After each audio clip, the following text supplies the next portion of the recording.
Jadi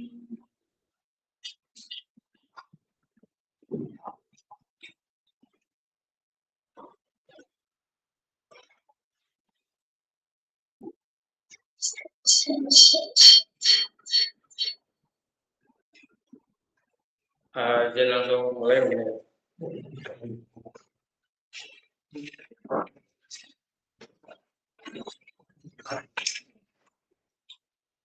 Oke, bismillahirrahmanirrahim. Assalamualaikum warahmatullahi wabarakatuh. Sebelumnya perkenalkan terlebih dahulu, nama saya Musa Novi dari Prodi Teknik Informatika dengan nomor 1 tahun 2023. Di proyek akhir MBKM ini, saya mengambil tema tentang solusi AI untuk kesehatan. Di mana dari aplikasi Depok Sehat, saya mengimplementasikan AI dari website Depok Sehat. Saya masukkan RAG ke dalam website tersebut. Gitu. Saya coba dulu. Nah, ada pun beberapa latar belakang yang menjadi hal yang kenapa penelitian ini diambil, sama kemajuan teknologi informasi yang membuka peluang besar bagi layanan kesehatan, dan juga memang akses dari masyarakat yang sangat terbuka terhadap informasi kesehatan. Makanya rasanya perlu untuk sebuah platform menjadi tempat khusus untuk kita mempertanyakan sesuatu hal gitu. Apalagi dari Depok Sehat ini bekerja sama langsung dengan UPT Tanah Baru, yang dimana memang langsung dari pemerintah kota Depok itu. Makanya perlu rasanya untuk proyek ini untuk diimplementasikan ke dalam website tersebut. Adapun Puskesmas itu menghadapi keterbatasan sumber daya dalam edukasi, mendorong masyarakat mencari informasi mandiri yang beresiko hoax. Tadi yang seperti disampaikan, kalau misalkan kita coba cari dari berbagai sumber, banyak sekali hoax-hoax yang memang udah beredar gitu ya. Ini saya coba next. Adapun solusi dari tanya jawab berbasis RAG ini, pertama informasi yang kredibel. Kenapa demikian? Karena kita akan mengupload dokumen yang memang sudah diinformasikan, sudah disiapkan oleh pihak-pihak tertentu, yang nantinya si AI ini akan menjawab sesuai dengan dokumen yang memang sudah di-upload gitu ya. Pendekatan RAG menggunakan RAG untuk jawaban dari dokumen yang valid, dan dampak dari MBKM sendiri mahasiswa mengembangkan baik berdampak langsung pada masyarakat dan mitra. Nah, ini permasalahan proyek akhirnya.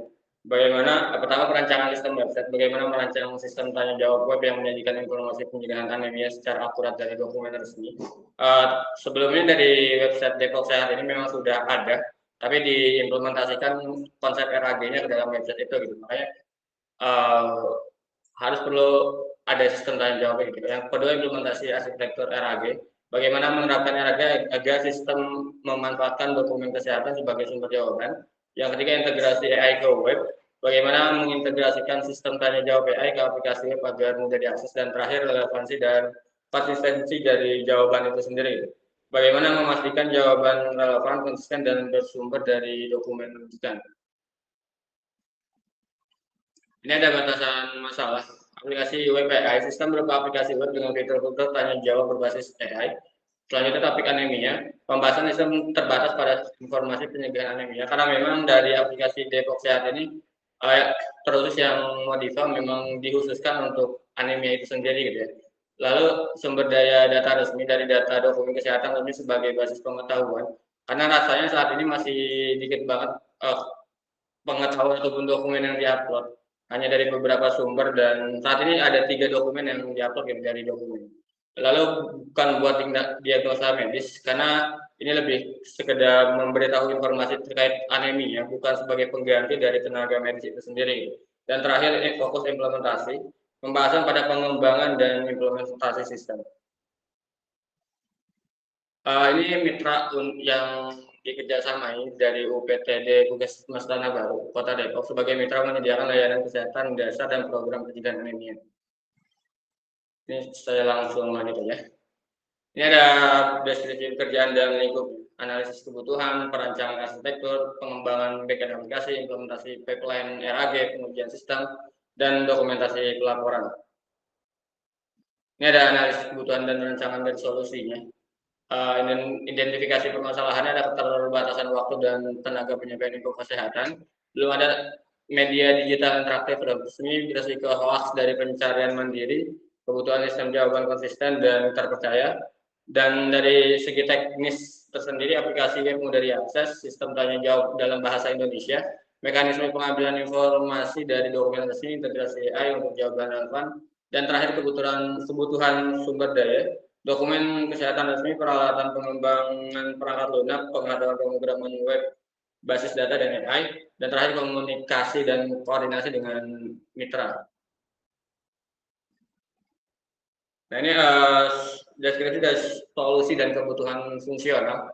Pertama, sistem tanya jawab AI, akses halaman chatbot, ajukan pertanyaan, informasi relevan, dan jawaban konsistensi. Dari semua ini akan diimplementasikan ke dalam fitur yang nantinya yang sudah diimplementasikan ke dalam website Depok Sehat itu sendiri. Ini implementasi solusinya.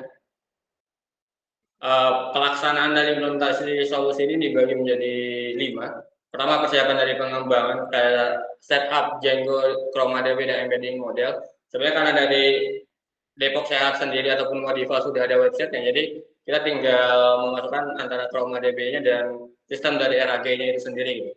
Pengolahan data dokumen kesehatan, dokumen extraction, chunk factory, dan lain sebagainya. Selanjutnya implementasi pipeline RAG, query embedding, document retrieval, answer generation. Yang keempat, pengembangan antarmuka chatbotnya, tampilan dari UI saat tanya jawabnya. Dan terakhir, pengujian fungsional, sistem validation and testing, yang nanti menggunakan logo ya. Lanjut, ini ada tahapan implementasi dari solusi ya. Saat ini dari data-data yang ada 3 data dokumen yang diupload, ada dari PDF semua. Dan nantinya ketika memang kita mengupload dokumen, akan dibaca terlebih dahulu dan nanti akan di-embedding gitu. Dari sini akan dimasukkan ke dalam vektor DB kita. Di sini kita menggunakan vektor DB-nya ChromaDB. Nah, setelah dari vektor DB dari user akan mencoba untuk menanyakan tentang sesuatu. Nanti akan dicocokkan dengan data yang ada dan hasilnya akan dikirimkan ke user sesuai dengan data yang ada di dalam dokumen. Selain dari PDF ini sendiri, saat ini pun dari aplikasi Modifi kan memang sudah ada beberapa fitur aplikasinya. Salah satunya itu data tentang list dari HB siswa. Nah, dari list HB siswa ini nantinya bakal di-generate juga ataupun disinkronasi yang ada di dalam database MySQL ke dalam ChromaDB-nya itu sendiri. Jadi bukan hanya dari PDF, tapi bisa beberapa sumber juga, PDF, Docs, Excel, Text, dan lain sebagainya.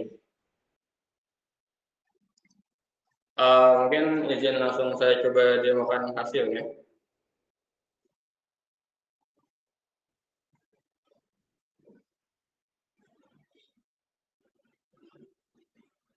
Ini tampilan dari Modify itu sendiri. Ketika kita ingin menggunakan aplikasi chatnya, bagian chatnya kita tinggal klik icon yang ada di bawah pojok kanan ini.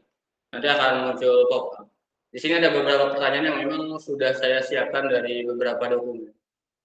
Saat ini ada 3 dokumen. Mungkin sebelum saya coba tanyakan, kita coba login terlebih dahulu sebagai admin untuk melihat dokumen-dokumen apa aja sih yang saat ini sudah ada di dalam aplikasinya. Sebentar. Nah ini, ketika sudah login di dalam aplikasinya ada di bagian sidebar, kita tinggal klik bagian RAG ini, nanti akan masuk ke dalam halaman upload. Nah di halaman upload ini ada halaman upload PDF-nya dan daftar dari dokumen yang sudah diupload. Saat ini ada 3, pertama dari buku pencegahan dan penanggulangan anemia pada rematik dan lupus. Selanjutnya ada buku saku pencegahan dan terakhir ada buku tablet tambah darah. Sebagai contoh, saya sekalian coba izin untuk buka filenya juga, biar mudah disamping-sampingkan.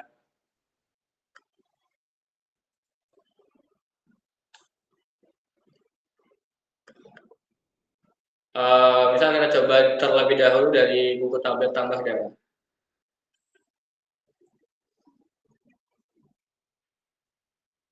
Sebagai contoh kita coba menanyakan perihal angka-angka yang ada di sini. Berdasarkan Riskes 2013, anak usia 5-14 tahun menderita anemia itu sekitar 26,4%. Untuk pertanyaannya ini sudah saya coba cantumkan juga, saya coba list. Dan jawaban yang mungkin bakal sesuai gitu. Ini salah satu pertanyaannya, saya coba ambil dari yang pertama. Saya coba tanyakan juga. Nah, jawaban dari AI pun anak usia 5-14 tahun menderita anemia dengan presentasi 26,4%. Sesuai yang ada di dalam dokumen ini. Kalau misalkan kita coba ganti umur ya, yang awalnya tadi 5-14 menjadi 15 sampai 24 tahun, itu harusnya akan menyesuaikan sesuai dengan jawaban yang memang ada di dalam dokumen itu. 15 sampai 24. Nah, anak usia 15 sampai 24 tahun menderita anemia dengan presentase 18,4. Kalaupun kita coba menanyai tentang dari dokumen lain seperti yang ada di, sebentar saya coba buka lagi dokumen lainnya. Misal saya ambil dari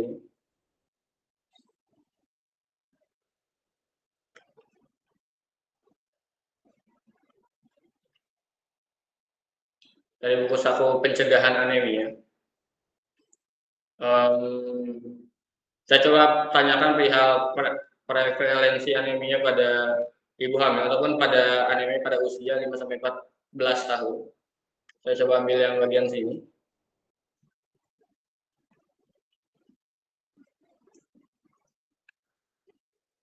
Nah, jawabannya pun prevalensi anemia pada usia 5-14 tahun adalah 26,8% sesuai yang ada di dalam dokumen. Nah, tapi di sini sebenarnya ada beberapa kendala yang ada di dalam RAG-nya itu sendiri. Ketika saya coba menanyakan perihal prevalensi dari anemia pada ibu hamil. Di sini kalau misalkan saya coba tanyakan hal yang sesuai,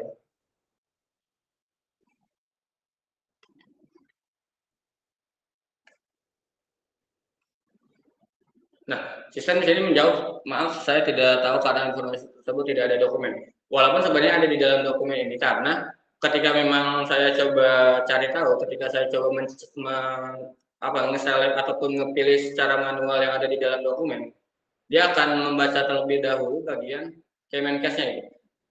Jadi cara pembacaan AI-nya pun nggak langsung kebaca sesuai dari data sheet. Kalaupun saya coba cari secara manual menggunakan fitur pencarian, misalkan saya ketikkan prevalensi anemia pada ibu hamil. Nah, bagian sini udah nggak kesel gitu. Artinya memang dari dokumen yang ini yang masih kurang sesuai gitu. Entah karena memang ada watermark dan lain sebagainya. Saat ini masih dalam tahap pencari tahuan juga gitu.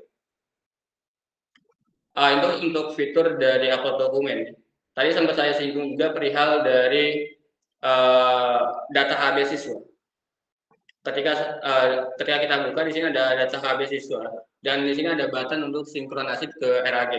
Untuk saat ini kita coba terlebih dahulu menanyakan perihal Indra itu sendiri data HB-nya berapa. Sebagai contoh saya ketikkan secara manual berapa nilai HB Indra Wijaya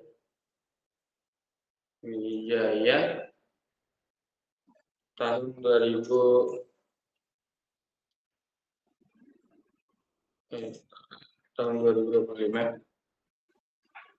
Masa ketika dikirim dia menjawab tidak tahu karena memang belum disinkronasikan.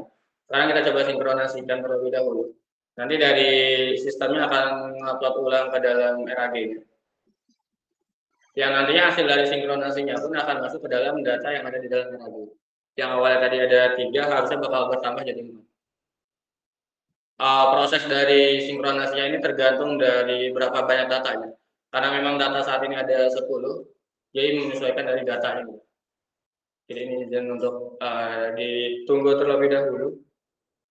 Nah, ekspor ke RAG berhasil, total data HB ekspornya tadi 10 ya.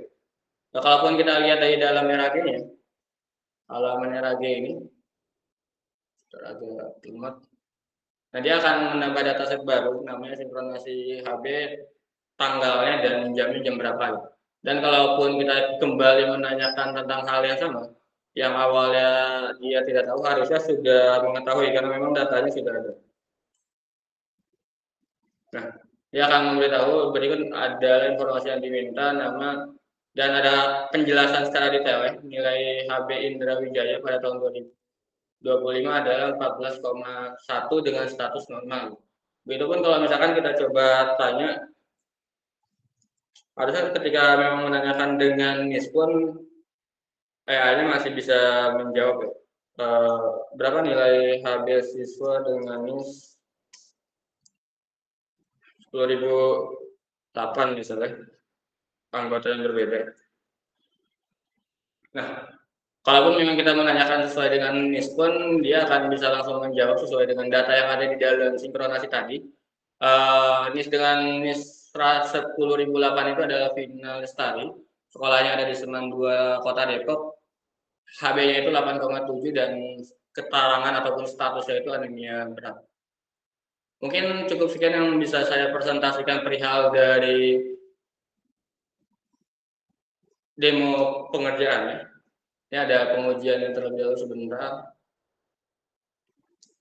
Nah, selain dari demo pengerjaan pun, saya udah coba untuk melakukan uji coba apakah sistem ini benar-benar dapat sesuai dengan konsisten dan lain sebagainya. Nah, ini menggunakan ROG yang dimana sebenarnya kalau misalkan dari codingan pun saya udah coba bikinkan sistem. Sebentar agak lama. Saya cantumkan di dalam file yang sama juga, di dalam folder yang sama, folder Modifa. Di sini ada bagian evaluation. Dan di sini yang mengatur dari datanya itu. Evaluasi ini pertama ngambil dari pertanyaan yang ada di dokumen. Pertanyaan dari dokumen ini yang tadi sudah saya sampaikan. Di sini ada pertanyaannya dan di samping ini sebenarnya ada jawaban dari yang sesuai. Menurut saya itu yang sesuai kayak gini. Dan penyesuaian ini pun memang diambil dari dokumen-dokumen yang ada. Saat ini data yang dicantumkan ada 15 baris, 15 data pertanyaan dari 3 dokumen. Setiap dokumen itu ada 5. Nah, kalau misalkan coba saya jalankan,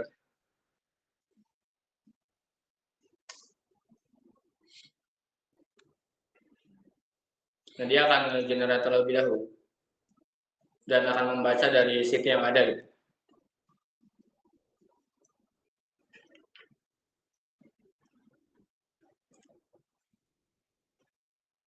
Nah, ini outputnya udah berhasil masuk di bagian sini. Dan nilai dari ROG-nya itu 0,5. Kesempurnaan itu ada di angka 1. Jadi kalau misalkan kita melihat dari 0,5 berarti ada kemungkinan benar dan ada kemungkinan enggak gitu, setengah-setengah. Tapi kalau misalkan kita coba lihat dari hasilnya, hasil dari eksplorasinya itu sebentar ada di Modifa. Nah, ini ada beberapa tabel yang dihasilkan ketika kita melakukan pengujian. Pertama, evaluation table. Kedua, pertanyaan dokumen with candidate. Kita buka yang ini terlebih dahulu.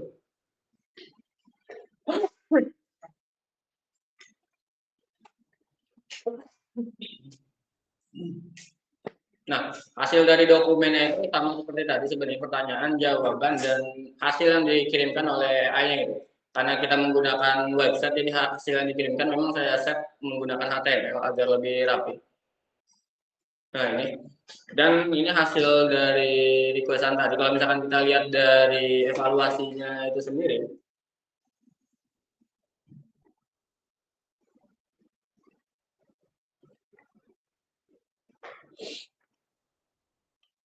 nah, ini pun sama hasilnya dari generate evaluasi tadi. Nah, ini beberapa kali memang berjalan yang tidak konsisten, terkadang 60%, terkadang 53%, 11 dan seterusnya gitu. Untuk kesimpulannya sendiri sebenarnya sudah saya cantumkan di dalam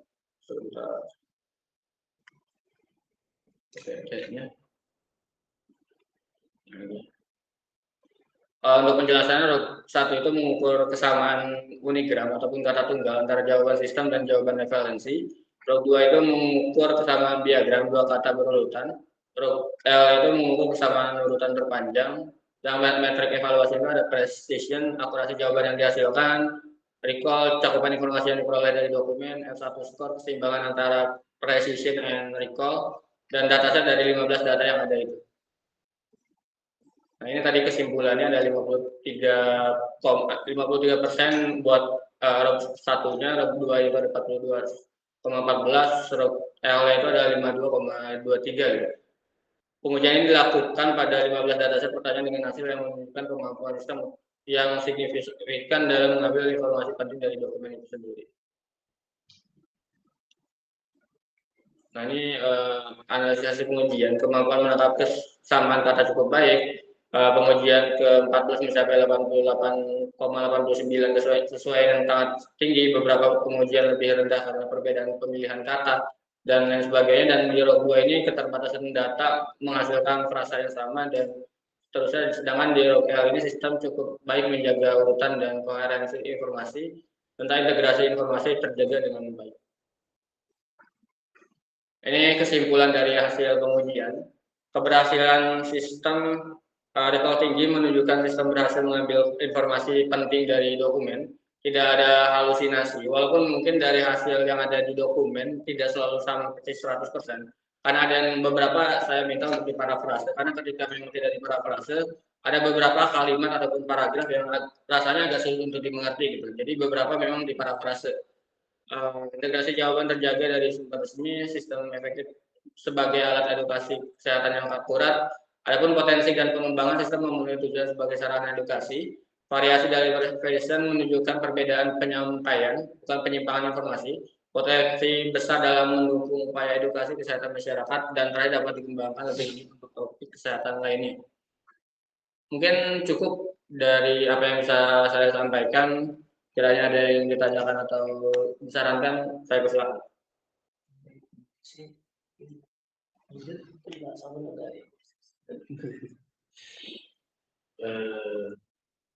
Pertama saya penasaran ini sih, si modify itu usernya siapa ya? Usernya itu ada 3 role. Pertama ada admin puskesmas, sama dari sekolah. Ketiga Di sekolah. Ya. Berarti si sekolah juga mengakses sistem modify ini ya? Iya, betul. Waktu bikin fitur chatbotnya itu pernah ditanyain nggak sih kebutuhannya dari sistem chatbot yang itu dia butuhnya informasi apa aja sih? Apa aja yang biasanya yang ditanyain gitu ya? Karena kan beda nih, sekolah itu kan orang paling isinya kan guru kayak gitu kan. Betul. Ya. Tapi kalau yang kan bukan puskesmas gitu kan, kesehatan. Pasti kalau medisnya gitu dia udah tahu lah. Nah, dilakukan kalau ada kira-kira ini apa tanggapannya dari user tadi. Oke, kalau misalnya perihal itu sebenarnya dari role yang ada pun untuk chatbotnya ini akan disamaratakan. Jadi benar-benar disamakan antara admin, user, dan admin sekolah dan puskesmas itu disamaratakan. Namun memang yang bisa mengupload dan mensinkronasi data itu untuk dari HB itu sendiri hanya bisa dari admin, sedangkan untuk yang mengupload dari dokumen itu bisa admin dan puskesmas. Karena memang dari admin ini sebenarnya yang megang adalah dari tim kita ya, dari tim kita yang memang mengatur untuk manajemen akun dan lain sebagainya. Baru nanti dari akunnya ada akan dikirimkan ke puskesmas tertentu, ke puskesmas Tanah Baru dan lain sebagainya. Tapi kalau misalkan dipertanyakan perihal kebutuhan dari puskesmasnya, sebenarnya beberapa kali kita sempat untuk mempresentasikan dan mereka memang menginginkan data yang ada di aplikasi itu bisa ditanyakan melalui chatbot gitu. Makanya saat ini memang masih hanya di bagian data HB, karena data HB ini yang mungkin jadi MVP dari aplikasi itu sendiri gitu. Kalau untuk sekolah karena memang saat ini masih terkoneksinya hanya ke puskesmas terlebih dahulu, belum langsung turun ke dalam sekolahnya. Jadi masih belum ada komunikasi lebih lanjut kepada pihak sekolah. Berarti kalau yang nggak sekolah berdasarkan ini aja ya, apa namanya, intuisi aja kira-kira butuhnya ini gitu kan, dia butuh tahu sian ini apa gitu ya. Betul. Ya. Walaupun sebenarnya tadi saya lihat kalau misalnya buat nyari nama anak lah pakai gitu filter lebih cepat kayaknya dibanding jadi tanyain buat. Oke. Ya itu berarti ini data-datanya itu disimpannya di mana tadi data-data RAG-nya? Kalau misalkan data RAG itu sendiri di dalam codingannya sih Pak, ini ada folder from ADB dan ada dalam SQL. Jadi database yang terpisah. Kalau misalkan modify-nya ini memang menggunakan MySQL, sedangkan Chroma DB-nya menggunakan SQL agar terpisah dan lebih cepat respon. Berarti si Chroma DB itu yang sama di sistemnya ya, bukan terpisah kayak Postgre atau Bukan. kayak SQL. Iya. Oke. Nah, terus terkait dengan mekanisme evaluasinya ya tadi pakai RUP gitu ya. Kan di situ ada 3 metrik, ada precision, ada recall, terus F1, error gitu ya. Menurut Wafi, sebenarnya apa sih peran dari masing-masing metrik itu gitu ya?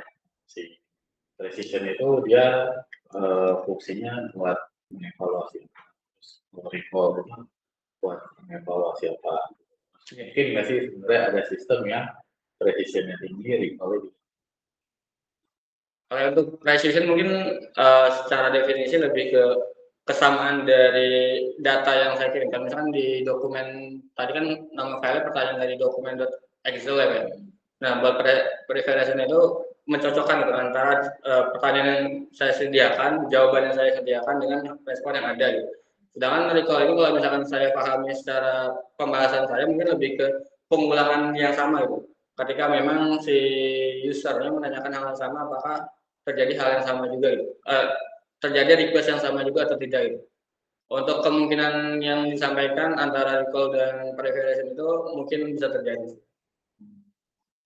Tapi kamu sebelumnya udah sempat baca-baca tentang sebenarnya ini masih baru dan beberapa dari testing ini pun sebenarnya saya banyak cari di internet juga. Jadi sebenarnya intinya Robo itu membandingin kata per kata aja. Iya. Precision sama recall itu kalau di precision itu benar-benar kan tadi ada diagram aturan gitu ya. Iya. Dia cuma nyocokin match-nya nih kata-katanya nih kata per kata itu match nggak ya dari yang dokumen referensi tadi yang Excel-nya sama jawaban hasil suaranya si chatbot tadi. Karena kalau mungkin kalau misalnya precision rendah bisa jadi karena satu banyak tagging gitu ya, harusnya taggingnya dimasukin dulu aja karena sebenarnya buat si sistem itu dia benar-benar kan nyocokin kata ini kalau ada tagging jadi banyak noise-nya. Itu untuk evaluasi, buat evaluasi ya? Evaluasi ini nih, jadi PWP atau apa gitu ya, ya evaluasi ada strong kan gitu ya, apa yang saja. Karena dia memang sistemnya satu kata, makanya nyocokin satu kata, apa yang matching, dua kata, apa yang matching. Terus kalau misalnya recall itu, ya kalau misalnya recall tadi, dia dari dokumen yang ada di referensinya dari itu, berapa banyak sih kata yang matching dibandingkan dengan kata yang dihasilkan responsnya sih. Sebenarnya simpel sih, maksud perhitungannya ini cuma hitung lebih. Dan kalau tadi saya lihat F1 apa namanya, Wafi kan pakainya F1 score ya. Iya. Sebenarnya F1 score itu bukan metrik buat dia presisi atau enggak sih. F1 score itu metrik buat menunjukin keseimbangan antara precision sama recall-nya. Gitu. Jadi emang F1 score itu apa namanya, sistem itu precision sama recall itu kan trade off gitu ya. Jadi precisionnya tinggi, recall itu bisa rendah, atau recall tinggi tapi precisionnya rendah kayak gitu kalau di teori recall-nya. Nah jadi emang F1 score itu cuma buat ya keseimbangan aja, jadi contohnya precisionnya, contohnya recall-nya dia udah sih. Jadi sebenarnya metrik itu tiga-tiganya perlu ditampilkan sih, jadi nggak cuma F1 yang dipakai untuk evaluasinya. Ya itu sih saya. Jadi konteksnya memang cuma teks yang dihasilkan sama teks referensi kayak gitu. Jadi makanya kalau misalnya teks referensinya dikit, terus teks hasil dari chatbotnya itu banyak, kayak gitu bisa jadi drop tuh. Karena checkbook kan biasanya ada harta pengantar gitu ya gitu ya. Kan? Nah, ini harus gimana kita pengennya si checkbook cuma jawab datanya doang kayak gitu atau pakai embel-embel. Tadi itu kan mungkin masuk sistem. Ya itu aja sih. Mungkin nanti Wafi bisa baca-baca lagi sih tentang masalah supaya lebih paham aja sih. Ya. Nanti kedepannya kalau bikin sistem berbasis LLM lagi gitu ya, untuk ngecek akurasinya itu lebih bagus gitu bikin data teksnya. Oke, gitu. Ya itu sih paling. Tapi Wafi tahu nggak kalau misalnya dokumen-dokumen yang disimpan itu di ChromaDB itu disimpannya di gimana? Dia bin sih, Pak. Binary ya. Iya. Nah, tapi sudah pernah baca-baca nggak sebenarnya dipakai sampai datanya kayak gimana? Nah itu kalau misalnya kalau itu PDF diupload terus diapain gitu sama si apa sama si LLM-nya ya simpan di ChromaDB-nya itu. sebelum dari SQL ini saya pernah mengubah ke dalam MySQL, Pak. Nah, tidak digabung ke dalam MySQL gitu. Nah, kalau misalkan di dalam MySQL sendiri sebenarnya itu dipecah dalam satu kolom-kolom. Biasanya satu halaman itu teksnya dipecah-pecah gitu. Di dalam satu kolom pertama itu halaman pertama, kolom kedua di kolom kedua gitu. Kalau yang saya lihat dari MySQL, karena kan kalau SQL ini saya sendiri masih belum bisa membukanya nih, karena belum nggak ada aplikasinya gitu. Ya, sebenarnya proses embedding itu cuma dari teks dokumen diekstrak dipecah-pecah per kata, terus nanti masing-masing kata itu dibobotin sehingga nanti ketika kita query ke si ChromaDB-nya kita dapat informasi yang dibutuhkan. Iya. Nah, jadi ya tadi sebenarnya PDF-nya mungkin kalau misalnya tadi ada masalah watermark bisa di-convert merger bisa di TXT gitu kan. Iya. Terus nanti baru datanya di kayak gitu kan ya. Biar ya itu aja sih paling kalau misalnya dari Oke, terima kasih Pak. Ada apa lagi? Coba yang gambar diagram tadi. Diagram mana? Gambar diagram. Oh, itu. Informasi kosong. Oh iya, yang ini udah.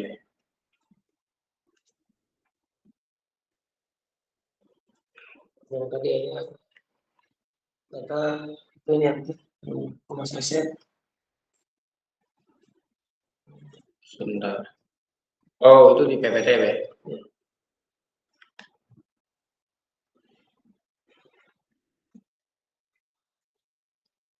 Kita kan ini pakai Grok ya. Pakai Grok Pak untuk kayaknya ada perubahan itu ya. Grok sekarang kan kalau nggak salah nggak bisa diakses, itu gimana? Masih bisa diakses? Sejauh ini berjalan normal sih Pak. Oh gitu ya. Main dapat info dari Beril katanya tidak bisa diakses, itu gimana? Yang bisa diakses malah aman tuh Gemini. Nah, saya khawatir aja kalau nanti kita akan live di internet, kalau berbasis ini bisa ya? Bisa, nanti model yang bisa. Ini kan Grok, mungkin lewat Grok dulu kan ya? Iya. Baru kalau misalnya kemarin infonya dari Beril sama aman itu dia ada kendala tuh di Grok, tidak mulai ini API-nya. Coba nanti arahkan kalau ada problem pakai Gemini aja nggak apa-apa. Gemini udah mulai canggih. Itu mungkin sarannya. Iya. Sudah ada kesalahan apa lagi? Oke, baik. Mungkin cukup sekian yang bisa saya presentasikan. Terima kasih banyak atas saran-saran yang memang sudah disampaikan. Saya akhiri, cukup sekian. Assalamualaikum warahmatullahi wabarakatuh.